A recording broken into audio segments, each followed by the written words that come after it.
Halo, selamat bergabung di Mega Series YT.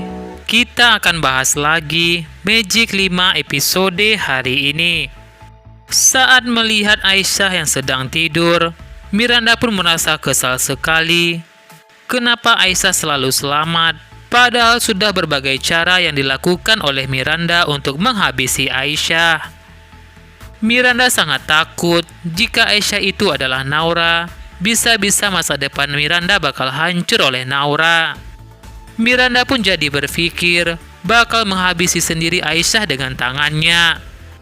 Miranda pun lantas mengambil sebuah bantal di dalam sebuah lemari. Hampir saja Miranda ingin menghabisi nyawa Aisyah. Untung saja saat itu Abi Fajar pun melihat Miranda. Abi Fajar pun merasa kaget apa yang telah dilakukan Miranda membawa bantal itu. Miranda pun lantas pura-pura kepada Abi Fajar jika Miranda sedang memperbaiki bantalnya Aisyah. Miranda merasa jika bantal Aisyah tidak nyaman dan perlu ditambah lagi. Abi Fajar pun merasa aneh dengan sikapnya Miranda. Kenapa tiba-tiba Miranda melakukan itu? Apakah benar Miranda hanya ingin memperbaiki bantalnya Aisyah? Sementara itu, istrinya penjahat itu berhasil temukan sebuah fakta jika suaminya lah yang telah membuat anak-anak di pondok pesantren keracunan.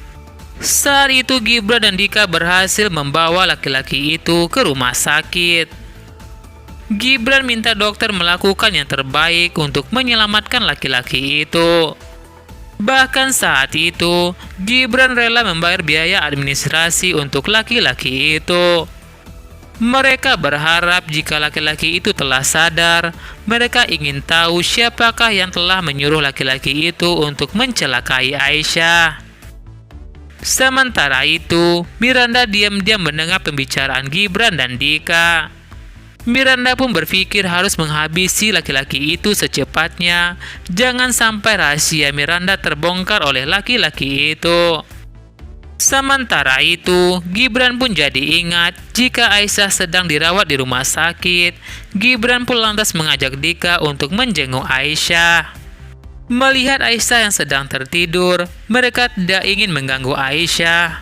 Aisyah pun lantas tiba-tiba bangun dan memanggil Gibran dan Dika.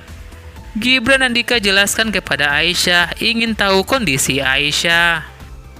Tiba-tiba saja Aisyah pun mendapatkan sebuah bayangan melihat sosok laki-laki yang ingin mencelakainya itu. Laki-laki itu beritahu kepada Aisyah sebuah petunjuk. Petunjuk di mana mereka bisa temukan siapakah orang yang telah menyuruh dirinya. Aisyah pun lantas bercerita kepada Gibran dan Dika jika Aisyah melihat sebuah bayangan laki-laki di belakang mereka. Ternyata laki-laki itu adalah laki-laki yang sama diselamatkan oleh Gibran dan Dika. Gibran dan Dika pun merasa kaget kenapa Aisyah bisa tahu seperti itu.